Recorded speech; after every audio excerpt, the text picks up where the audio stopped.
नमस्कार मित्रांनो, अशोक मामा या मालिकेच्या आजच्या भागात आपण बघणार आहोत. इरा शाळेची तयारी करून ईशानची वाट बघत असते. ईशानचं मात्र अजूनही आवरलेलं नसतं. तेव्हा अशोक मामा त्याच्यावर ओरडत म्हणतात, अरे किती वेळ लागतो तुला आवरायला? ती इरा केव्हापासून तुझी वाट बघते खाली. अरे तुला किती वेळा सांगितलं की रात्री उशिरापर्यंत मोबाईल बघत बसू नकोस, त्या मोबाईलमुळे डोळे खराब होतील. तेव्हा ईशान म्हणतो, आजोबा खरंच सांगतो, मी काल मोबाईल बघत नव्हतो. तेव्हा अशोक मामा म्हणतात की मला आता काही सांगू नको, पटकन आवर, नाहीतर एक लक्षात ठेव, इथून पुढे जर तुला असा उशीर झाला तर तुझं त्या दिवशीचं जेवण बंद. आता ईशान पटपट त्याची बॅग भरू लागतो. ईशान जेव्हा बॅग भरत असतो तेव्हा किशाभाऊने खोटी सही करून दिलेले लेटर खाली पडतं. तेव्हा अशोक मामांचं त्याच्याकडे लक्ष जातं आणि ते लेटर अशोक मामा हातात घेऊन बघतात. तेव्हा त्यांना कळतं की ईशानने काल घरी राहिल्यामुळे ते खोटं लेटर आणि त्यांची खोटी सही केलेली असते. हे बघितल्यानंतर त्यांना खूपच राग येतो आणि ते विचारू लागतात की ही माझी खोटी सही कोणी केली. आता ईशानही खूप घाबरलेला असतो. तितक्यात तिथे किशाभाऊ येतो. तेव्हा ईशान किशाभाऊकडे बघू लागतो. तेव्हा किशाभाऊ मात्र माझं नाव सांगू नको, गप्प राहण्यासाठी त्याला खुणवतो. त्यामुळे ईशान गप्प बसतो. तेव्हा अशोक मामा त्याला म्हणत असतात की तू आता माझ्या खोट्या सह्या करायलाही शिकला. तितक्यात अनिशही तिथे येतो. तेव्हा अशोक मामा ईशानला म्हणत असतात, आता एक काम कर, तू आता शाळेत जा, तिकडून आल्यानंतर तुझ्याकडे बघतो, चांगला पट्टीनेच फोडून काढतो की नाही बघ. आता अशोक मामा जेव्हा ईशानला मारण्याची धमकी देतात तेव्हा ईशान मात्र चांगलाच घाबरलेला असतो आणि त्याचे कान पकडून अशोक मामांची माफी मागू लागतो की मी चुकलो, इथून पुढे अशी चूक होणार नाही. तेव्हा अशोक मामा त्याला म्हणतात की बाप म्हणून मी आधीच बदनाम झालोय, आता आजोबा म्हणून माझं नाव खराब करा. तेव्हा मात्र अनिशला खूप राग येतो आणि तो अशोक मामांना म्हणू लागतो की आता तुम्ही मुद्दामच माझ्यासमोर टोमणे मारताय, तुम्हाला असं करायची काय गरज आहे? तुमच्या या शिस्तीमुळेच तुमच्यावर ही वेळ आलीये. आणि ईशान जे काही बोलतोय ते खरं बोलतोय. तो काल मोबाईल बघत नव्हता, कमीत कमी तुम्ही त्याला कारण तर विचारायला हवं होतं. तेव्हा अनिश सांगू लागतो की ईशान आणि इरा रात्रीपर्यंत तुमची बहीण नीलू आजी सापडावी म्हणून देवाकडे प्रार्थना करत होते, त्यामुळे त्यांना झोपायला उशीर झाला. तेव्हा ईशान अशोक मामांना म्हणू लागतो की आजोबा, मला वाटलं तुम्ही रागवाल म्हणून मी तुम्हाला काही सांगितलं नाही. तेव्हा अशोक मामा त्याला म्हणू लागतात की नुलू भेटावी म्हणून सगळेच जण धडपड करताय आणि तू चांगलंच केलं आणि ही चांगली गोष्ट नेहमी जपून ठेव. आता ईशान त्याची बॅग घेऊन स्कूलला जायला निघतो. तितक्यात परशू येतो आणि किशाभाऊला म्हणू लागतो की 4 दिवस झाले तुम्ही गाडी पुसली नाहीये. त्यावर किशाभाऊ म्हणतो, तुला तर माहितीये आपल्याकडे गणपती बाप्पा आले होते, त्यामुळे त्यांच्या दर्शनासाठी लोक यायचे. आता त्यांच्यासमोर जर मी गाडी पुसली असती तर माझी इज्जत राहिली असती का? मला पण काही इज्जत बिज्जत आहे की नाही? तेव्हा अशोक मामा त्याला म्हणतात, तुम्ही जर असे वरवर काम करत राहिले तर मीही तुम्हाला वरवरच पगार देईन. आणि ते परशूला म्हणतात की याचा 4 दिवसाचा खाडा लिही. आता अशोक मामा परशूला म्हणतात की चल आपण कुलकर्णी बाईकडे जाऊन येऊया. तेव्हा परशू त्यांना म्हणतो की मी तुम्हाला तेच सांगायला आलो होतो की मला जरा सोसायटीत काम लागलं, 1-1.5 तास लागेल, त्यानंतर आपण जाऊया. तेव्हा अशोक मामा म्हणतात की माझं जेव्हा काम असतं तेव्हाच तुझं काम निघतं का? तितक्यात अशोक मामांच्या हातातला फोटो खाली पडतो. तेव्हा परशू तो फोटो घेऊन म्हणतो, ह्या तर आमच्या जाधव वहिनी, आपण जिथं जाणार आहोत त्या तिथेच राहतात. तेव्हा अशोक मामा म्हणतात की नाही, ह्या दुसऱ्या कोणी असतील, तुझा काहीतरी गैरसमज होतोय. तेव्हा परशू म्हणू लागतो, अहो नाही मामा, आमच्या शेजारी जे दीपक जाधव राहतात ना ते यांचे मिस्टर. तेव्हा अशोक मामा म्हणतात की नाही, यांच्या मिस्टरांचं नाव प्रकाश जाधव आहे. त्यावर परशू म्हणतो, हाच तर घोळ आहे मामा, हा जो दीपक जाधव आहे त्याला सगळे लोक पक्या जाधव म्हणून ओळखतात. आता पक्या जाधवचं नाव ऐकल्यानंतर सगळ्यांनाच धक्का बसलेला असतो. तेव्हा अशोक मामा विचारू लागतात की नीलू तुझ्या गल्लीत राहते? आता अशोक मामांचा या गोष्टीवर विश्वासच बसत नसतो. आता भैरवीला जेव्हा ही गोष्ट कळते तेव्हा ती लगेचच ईश्वर काकांच्या मोबाईलवर फोन लावून सांगते. तेव्हा ईशानही तिथेच असतो. ईशान पटकन स्पीकर ऑन करून भैरवीशी बोलू लागतो. तेव्हा भैरवी म्हणते की नीलू आत्या सापडल्या. तेव्हा रेयांश म्हणतो, एवढ्या लवकर कसं शक्य आहे? त्यावर भैरवी सांगू लागते की परशूने त्यांना ओळखलं, ते त्यांच्याच गल्लीत म्हणजे आपल्या जवळच राहताय. तेव्हा रेयांश म्हणतो, मी एक काम करतो, मी जाऊन लगेचच त्यांना बघून येतो. त्यावर भैरवी म्हणते, नाही नको, त्यांना भेटण्यासाठी बाबा स्वतः जाणार आहे आणि त्यांनाच जाऊ देत.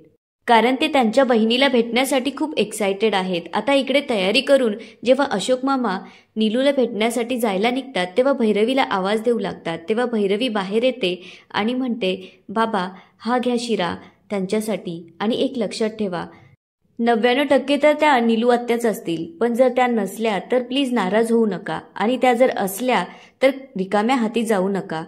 असं म्हणत भैरवी आता तो शिऱ्याचा डबा अशोक मामांजवळ देते. तितक्यात अनिश येतो आणि म्हणू लागतो की त्याची काय गरज आहे, आणि मुळात त्यांना भेटायचीच काय गरज आहे, इतक्या दिवस कुठे गेला होतात.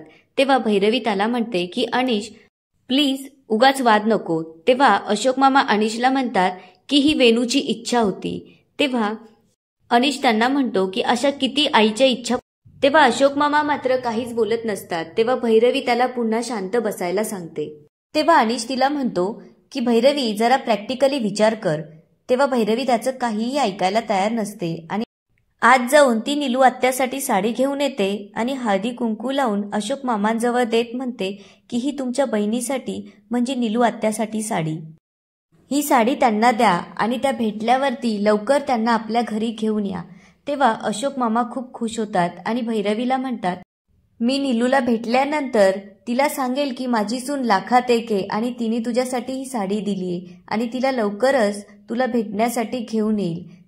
आता अशोक मामा जेव्हा तिथून जातात तेव्हा अनिशला मात्र ही गोष्ट आवडलेली नसते आणि तो मुद्दामच भैरवीला आवाज देऊन म्हणतो, लाखात एक म्हणजे तू त्यांच्या मनासारखं गोड गोड आणि त्यांच्या पुढे पुढे करत वागतेस म्हणून तू लाखात एक आणि मी नालायक मुलगा.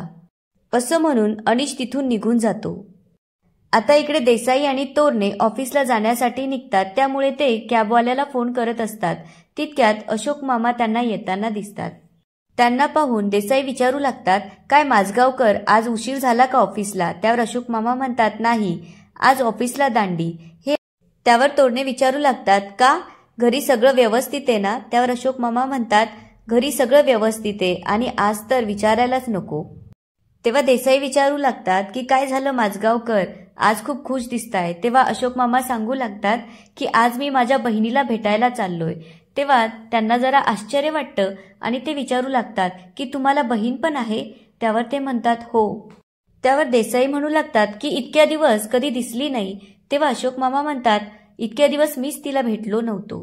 त्यावर ते विचारतात, म्हणजे? तेव्हा अशोक मामा म्हणतात, म्हणजे मी तिला खूप दिवसापासून भेटलो नाहीये ना, आणि आज खूप दिवसानंतर मी तिला भेटणार आहे असं म्हणायचं होतं. तेव्हा देसाई त्यांच्या हातातली पिशवी बघून विचारू लागतात की यात काय? तेव्हा अशोक मामा सांगतात की यात भैरवीने तिच्यासाठी दिलेली साडी. तेव्हा देसाई तोरणेंना म्हणतात, म्हणजे माझगावकरांची दिवाळी आणि रक्षाबंधन जोरात येतं. त्यावर अशोक मामा म्हणतात की माझ्यासाठी दिवाळी ही आजच आणि दसराही आजच.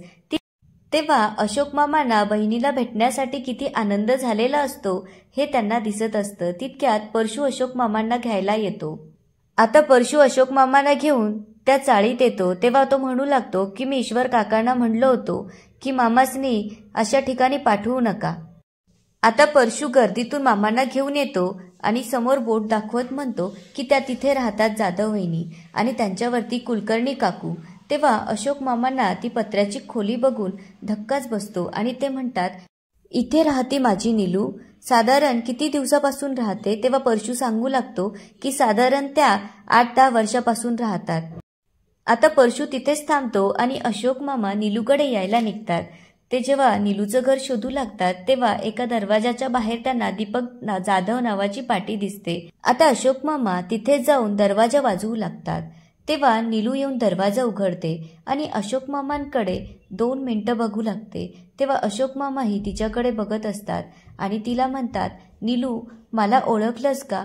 मी अशोक म्हणजे तुझा बाळादादा. हे ऐकल्यानंतर आता नीलूला काय बोलावं हे समजत नसतं, पण नीलूच्या मात्र डोळ्यातून पाणी येऊ लागतं. आता खूप वर्षांनी भाऊ बहीण एकमेकांच्या समोर आलेले असतात, त्यामुळे ते एकमेकांना डोळे भरून बघू लागतात. पण अचानक नीलूला काय होतं तेच समजत नाही. ती अशोक मामांच्या तोंडावरती दरवाजा लावून घेते. तेव्हा अशोक मामांना खूप वाईट वाटू लागतं.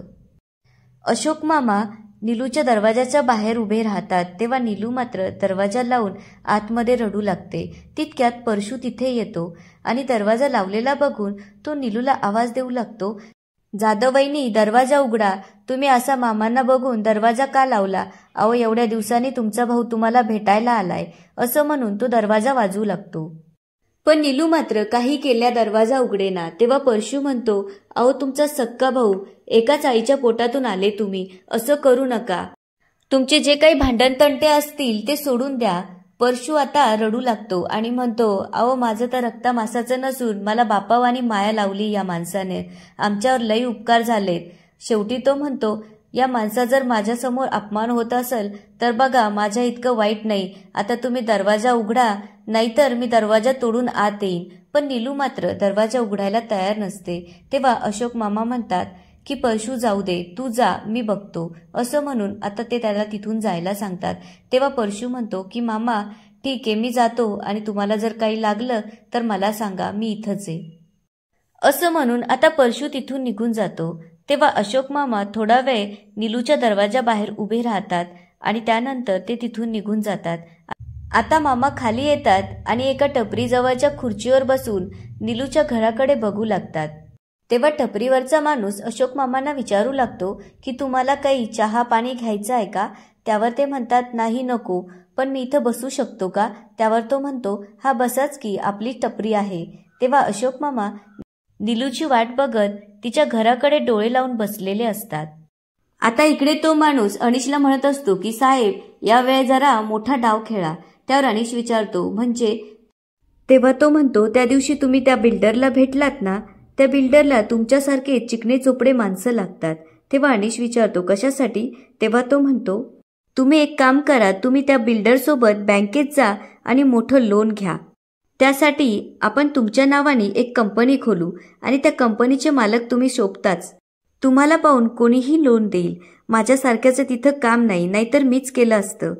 तेव्हा तिथं तुमची सही करा. त्यावर अनिश म्हणतो, पण हा तर फ्रॉड झाला. त्यावर तो माणूस म्हणतो, साहेब, जर तुम्हाला मोठं व्हायचं असेल तर पैसे इकडचे तिकडं करावे लागतील आणि अशा कामासाठी तुमच्यासारख्या मोठ्या घरातला चिकना चोपडा माणूसच लागतो. तेव्हा अनिश म्हणतो, मी कसला आला मोठ्या घरातला? माझ्या बापाने आयुष्यात काहीच केलं नाही, फक्त एक घर घेऊन ठेवलं. तेव्हा तो माणूस म्हणतो, मग त्यांनी जे केलं नाही ते तुम्ही करू शकता. तुम्ही आयुष्यात एवढे पैसे कमवाल की तुमच्या 7 पिढ्या बसून खातील. तेव्हा अनिश त्याच्या बोलण्यात येतो आणि त्या गोष्टीवर विचार करू लागतो. आता इकडे बराच वेळ झालेला असतो. अशोक मामा अजूनही नीलूची वाट बघत बसलेले असतात.